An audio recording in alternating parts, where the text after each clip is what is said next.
오늘은 마가복음 12장 1절에서 17절 말씀을 통해서 은혜를 받으시겠습니다. 먼저 포도원 농부의 비유를 통해서 예수님이 말씀하십니다. 1절에요. 예수께서 비유로 그들에게 말씀하시되 한 사람이 포도원을 만들어 산 울타리로 두르고 즙 짜는 틀을 만들고 망대를 지어서 농부들에게 새로 주고 타국에 갔더니 그랬습니다. 비유로 말씀하시는데 이 당시에 유대인들의 상당수가 외국인의 소유 농지를 이렇게 불화받아서 경작을 했고 그래서 세를 내는 그런 풍습이 그런 제도가 많이 있었답니다. 그래서 예수님이 그런 시대적 배경을 아시고 비유로서 이 포도원 비유로서 말씀을 하시는 것입니다. 한 사람이 포도원을 만들어서 산 울타리도 두르고 즙 짜는 틀도 만들고 망대도 짓고 그렇게 해서 농부들에게 세를 주고 타국에 갔다라고 하는 것입니다. 여기서 그 주인은 한 사람은 누구냐면 하나님을 비유하고 있습니다. 하나님께서 모든 것을 다 준비해 놓으시고 우리 인간에게 맡기셨다라고 하는 것입니다. 그래서 최소한의 어떤 하나님에 대한 그런 도리만 하면은 그것을 정말 잘 관리해서 풍요롭게 살 수 있게 하셨다라고 하는 것입니다. 그런데 2절에 보면 때가 이름에 농부들에게 포도원 소출 얼마를 받으려고 한 종을 보내니 그랬습니다. 이제 계약대로 때가 돼서 그 얼마를 소출의 얼마를 받으려고 종을 보냈다라고 하는 것입니다. 여기서 농부들은 이스라엘 백성들을 의미하고 특별히 이스라엘의 종교 지도자들을 말합니다. 또 한 종을 보냈는데 그 종은 선지자들을 말합니다. 선지자들을 보내서 이제 그 소출 얼마를 받으려고 했다라고 하는 것입니다. 그랬는데 3절에 그들이 종을 잡아 심히 때리고 거저 보내었거늘 그랬습니다. 약속을 지키지 않았다는 것입니다. 세를 내기로 하고 그 포도원을 맡아서 자기들이 경작을 했으면은 계약대로 약속대로 소출 얼마를 그 종에게 주어야 되는데 욕심 때문에 그 계약을 지키지 않았다는 것입니다. 당연히 줘야 되겠습니까? 안 줘야 되겠습니까? 예를 들어서 밭이나 논이나 얼마 해서 얼마 주기로 이렇게 주인하고 약속을 했으면 종이 받으러 왔으면 그 약속한 대로 주는 것이 이게 기본 상식이고 당연한 도리인데 이 지금 청지기들은 자기들 것인 것처럼 욕심을 부리면서 그것을 안 줬다라고 하는 것입니다. 그냥 거저 보내버렸다라고 하는 것입니다. 그럼 주인의 입장에서 얼마 이 기분 나쁘겠습니까? 3절에 보면요. 그들이 종을 잡아 심히 때리고 거저 보내었거늘 그랬습니다. 그냥 보낸 것도 아니고 심히 때리고 보냈다 라고 하는 것입니다. 그런데 4절에 다시 다른 종을 보내니 그의 머리에 상처를 내고 능욕하였거늘. 그래서 다른 종을 보냈는데 이번에는 그의 머리에 그냥 아마 뭐로 머리를 때렸는지 머리가 터지고 상처가 났고 능욕을 해서 그냥 거저 보냈다라고 하는 것입니다. 5절에 보면요. 또 다른 종을 보내니 그들이 그를 죽이고 또 그 위에 많은 종들도 더러는 때리고 더러는 죽인지라 그랬습니다. 여기서 우리는 주인의 그 참 인내하는 마음, 그렇게 죽이고 또 때리고 하는데도 포기하지 아니하고 그래도 종들을 보내서 약속을 지켜라, 계약대로 해라 라고 계속 보내는 이 하나님의 마음을 알아야 될 줄로 믿습니다. 자, 이 세상 모든 것 주인이 누구십니까? 하나님이시라는 것입니다. 그런데 사람들은 하나님의 것을 누구 것이라고 생각하며 살아가고 있습니까? 자기 것이라고 생각하며 살고 있다는 것입니다. 이 세상의 지구 전체에 정말 우리 인간이 만든 것이 있겠습니까?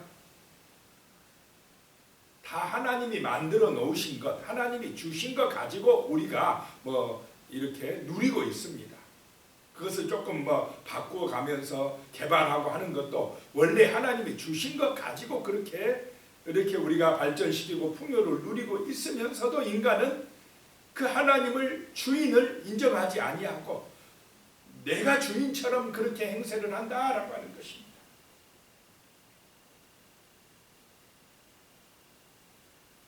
그래도 이 주인은 계속해서 선지자들을 보내서 하나님을 기억하라고 하십니다. 너희가 주인이 아니고 하나님이 주인이심을 인정하고 살 때에 그래야 참된 자유를 누리고 너희가 구원을 받느니라 라고 말씀을 하시는데도 오히려 선지자들을 때리기도 하고 죽이기도 하고 거부하고 자기들이 하나님인 채 하면서 살아가고 있다라고 하는 것입니다. 그래서 6절에 보면요, 이게 한 사람이 남았으니 곧 그가 사랑하는 아들이라 최후로 이를 보내며 이르되 내 아들은 존대하리라 하였더니 종들을 보내니까 이게 오히려 그냥 때리고 거저보내고 계속해서 그러니까 이번에는 내 아들을 보내야 되겠다. 내 아들을 보내면은 내 아들이니까 이제 존대하겠지라고 생각을 해서 최후로 그 아들을 보냈다라고 하는 것입니다. 그런데 7절에 그 농부들이 서로 말하되 이는 상속자니 자 죽이자 그러면 그 유산이 우리의 것이 되리라 하고 그랬습니다. 얼마나 악합니까? 그 아들은 상속자니까 이 아들만 죽여버리면 이제 이 모든 것이 그 아들이 받을 유산이 다 우리 것이 된다라고 그렇게 생각을 했다라고 하는 것입니다. 지금 예수님이 비유로 말씀하시는데 그 아들이 누구라고 지금 말씀하시는 것입니까? 예수 그리스도 자신인데 자기를 죽이려고 한다라고 지금 바리새인 서기관들을 찌르고 있는 것입니다.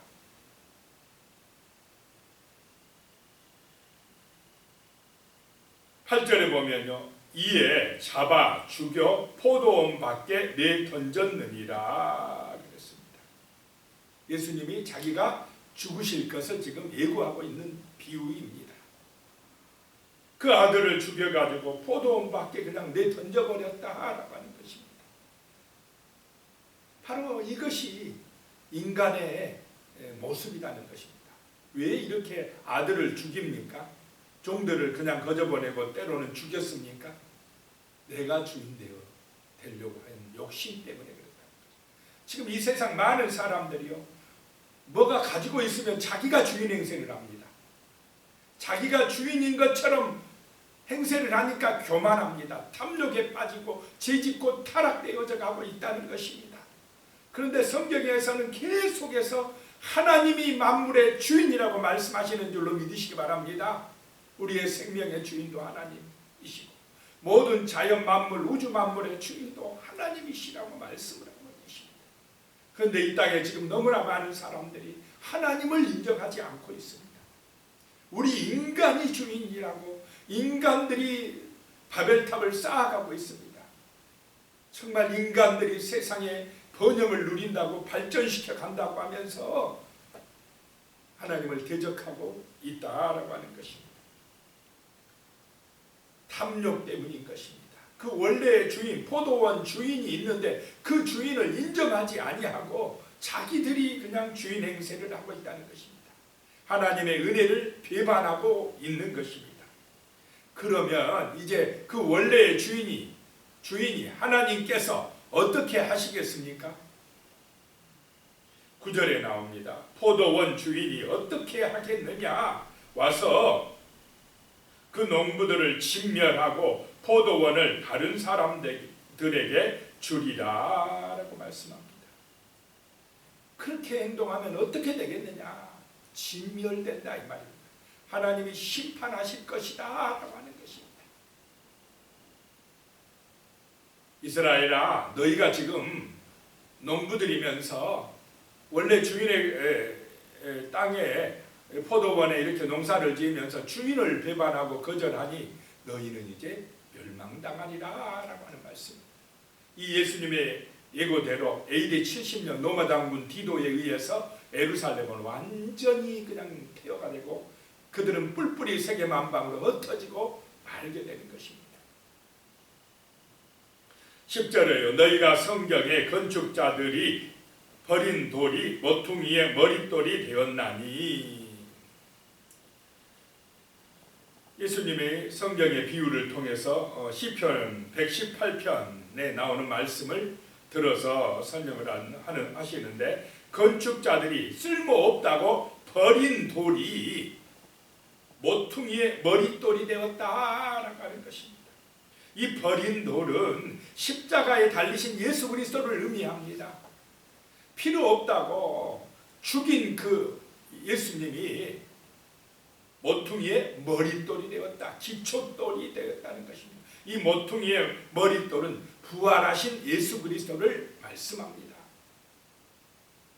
십자가와 부활인 줄로 믿으시기 바랍니다. 버려진 돌, 십자가에서 죽으신 예수가 모든 성전의 기초가 되었다는 것입니다. 구원의 기초돌, 머릿돌이 되셨다는 것입니다. 그분이 바로 부활하신 예수다라고 하는 것입니다. 십자가에서 우리가 죽을 때 부활하신 예수 그리스도의 은혜로 부활의 새 생명을 얻을 줄로 믿으시기 바랍니다. 정말 하나님은 우리의 육신의 욕심, 육신의 욕망, 나의 어떤 교만함, 나의 자랑, 그런 것을 십자가에서 내려놓을 때, 죽을 때 우리는 예수 안에서 새 생명을 얻고 하나님의 상속자가 되고 정말 하나님의 은혜로 충만한 거룩한 백성이 되어질 줄로 믿습니다. 이 버려진 돌, 버린 돌, 그런 버린 돌과 같은 사람들을 통해서 세상 사람들이 볼 때는 하찮다고 여겨지는 그런 사람들을 통해서 하나님은 지금 놀라운 역사를 이루어가고 계시다라고 하는 것입니다. 11절에요. 이것은 주로 말미암아 된 것이요 우리 눈에 놀랍도다 함을 읽어보지도 못하였느냐 하시니라. 12절입니다. 그들이 예수의 이 비유가 자기들을 가리켜 말씀하신 줄 알고 잡고자 하되 무리를 두려워하여 예수를 두고 가니라. 그 비유가 바리새인 서기관들, 대제사장들 자기들을 보고 한 건 줄 알고 예수를 잡으려고 했는데 무리들이, 백성들이 따르니까 못 잡고 그냥 놔뒀다라고 하는 것입니다.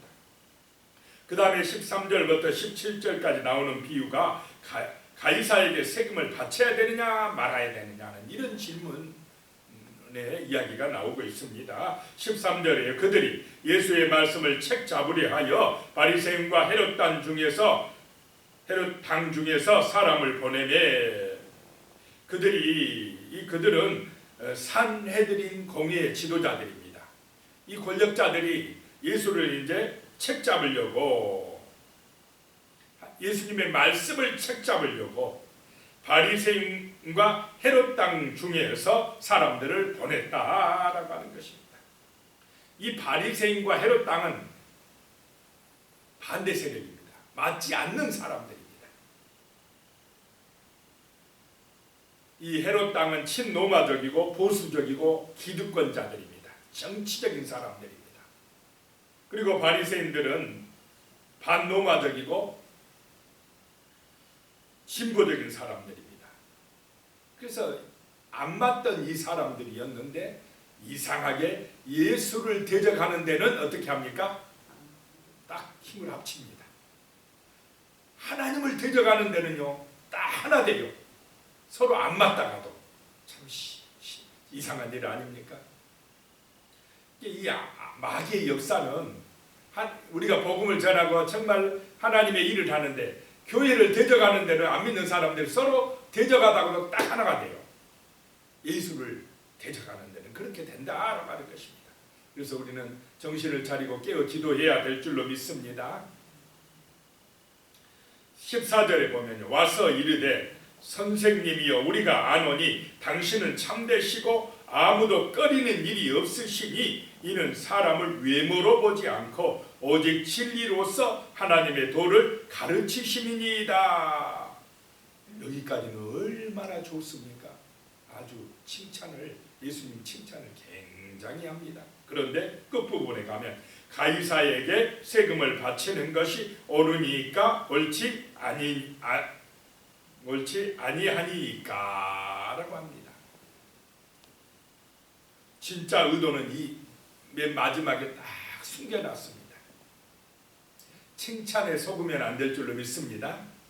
참 칭찬을 하지만은 참 예수님을 진짜 위에서 칭찬합니까? 예수님을 책 잡으려고 그러고 있습니까? 책 잡으려고 칭찬을 싹 해놓고는 그 진짜 의도는 제일 뒤에 가이사에게 세금을 바쳐야 됩니까? 바치지 말아야 됩니까? 바치라고 하면은 매국노라 민족의 반역자로 몰 것이고 바치지 마라 하면은 로마에 대적하는 자로 걸어서 또 고발할 것이고 이게 어떻게 대답해도 예수님이 걸리게끔 그런 참 질문을 연구해 가지고 지금 와서 겉으로는 참 예수님을 칭찬하는 채 하면서 마지막에 그 질문을 집어넣은 것입니다. 예수님을 책 잡으려고 고발하려고 한 것입니다.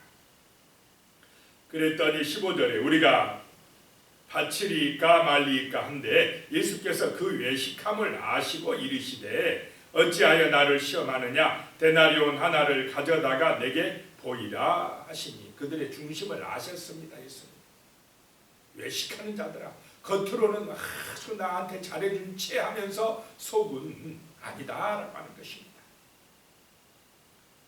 16절에 가져왔거늘 예수께서 이르시되 이 형상과 이 글이 누구의 것이냐 이르되 가이사의 것이니이다.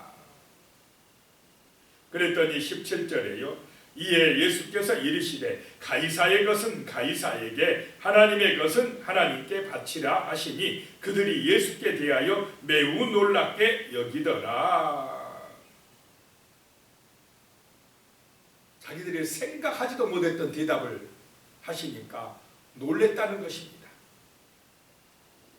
가이사의 것은 가이사에게 하나님의 것은 하나님에게. 그러니까 세상의 것도 무시하지 말라 이 말입니다. 여기서 가이사의 것은 세상의 것입니다. 자, 우리가 하나님의 백성이지만 우리가 살아가는 것은 이 세상입니까? 아닙니까? 세상이라는 것입니다. 세상의 법도 무시하면 안 된다는 것입니다. 나라의 국법도 그거 무시하지 말고 나라의 세금도 그거 무시하지 마라. 나는 교회 다니니까 하나님 백성이니까 나라의 법은 필요 없어. 가이사의 것은 필요 없어. 나는 그냥 하나님만 잘 믿고 하나님만 섬기면 돼. 이러면 된다는 것입니까? 안 된다는 것입니까? 안 된다는 것입니다. 세상의 법도 지키고 가이사의 것도 가이사의 것에게 돌려라. 가이사의 것은. 그래서 우리는 이 세상에 인간이기 때문에 세상에 살아갈 수밖에 없습니다. 그런데 세상 속에서 살아갈 때에 항상 우리는 나는 하나님의 영광을 위하여 살아간다. 나의 주인은 하나님이시다 라고 생각하고 세상 가운데서 세상 사람들보다 더 빛이 되고 소금이 되는 삶을 살아가야 될 줄로 믿습니다. 세상에서는 적당히 하고 교회에 와서만 열심히 한다. 그것도 잘못이라는 것입니다. 우리는 세상 속에서 직장이든 어떤 나의 삶의 현장에서 세상 사람보다 더 성실해야 될 줄로 믿습니다. 더 열심히 해줘야 된다 이 말입니다. 그래야 나를 통해서 하나님의 나라가 그 세상 속에 뿌리를 내린다라고 하는 것입니다. 그리고 하나님의 것은 또 하나님에게. 자, 내 자신이 하나님의 것입니까? 아닙니까? 우리는 예수를 믿는 순간에 하나님의 상속자입니다. 원래 우리 인간은 다 하나님의 것입니다. 그래서 나의 삶 자체가 하나님의 것이라고 인정하고 살아가는 것입니다. 이것이 하나님의 것은 하나님께 돌리는 것입니다. 그런데 바리새인, 서기관, 대제사장이고 누구든지 내 것이라고 생각하면 악하고 어리석은 농부가 되는 것입니다. 내 것이라 내가 주인 행세하면 우상숭배자가 되는 것입니다. 타락한 것입니다. 정말 우리는 하나님의 것임을 인정하고 하나님의 영광을 위하여 살아가는 그런 믿음의 백성들이 되어야 할 줄로 믿습니다. 십자가의 은혜가 아니면 안 된다고 고백하며 오늘도 기도하면서 정말 주님과 함께 동행하는 축복된 날이 되시기를 소망합니다. 같이 오늘 말씀을 기억하시면서 기도하시겠습니다. 살아계신 하나님 아버지, 정말로 주의 은혜를 기억하고 살아갈 수 있도록 도와주시옵소서. 참으로 이 땅의 모든 것, 포도원은 주인 되신 하나님의 것임을 우리가 기억하게 하여 주시옵소서. 우리가 이 땅에서 받은 것, 나의 생명이나 나의 재산이나 자식이나 모든 것의 주인은 하나님이심을 잊지 말게 하여 주시고, 항상 주인 되신 하나님을 기억하고 하나님의 영광을 위하여 살아갈 때에 우리의 삶이 정말 은혜로 넘쳐나며 하나님이 주시는 복으로 충만할 줄로 믿습니다. 주여, 참으로 내 능력으로 살지 말게 하여 주시고 주의 은혜로 주의 능력에 힘입어서 이 땅 가운데서 정말 아버지 하나님의 영광을 위하여 살아갈 수 있는 그런 은혜를 허락하여 주시옵소서. 참으로 하나님 아버지, 정말로 주님을 사랑하는 마음으로 또 사람들을 귀하게 여기고 사랑하는 마음으로 살아갈 수 있도록 그런 은총을 내려주시고 성령 충만함을 허락하여 주시옵소서. 예수님의 이름으로 기도드리오며 이제는 우리 주 예수 그리스도의 은혜와 하나님 아버지의 무한하신 사랑과 성령님의 교통하시고 함께하시고 도우시는 은혜가 영원히 함께하시기를 간절히 축원하옵나이다. 아멘.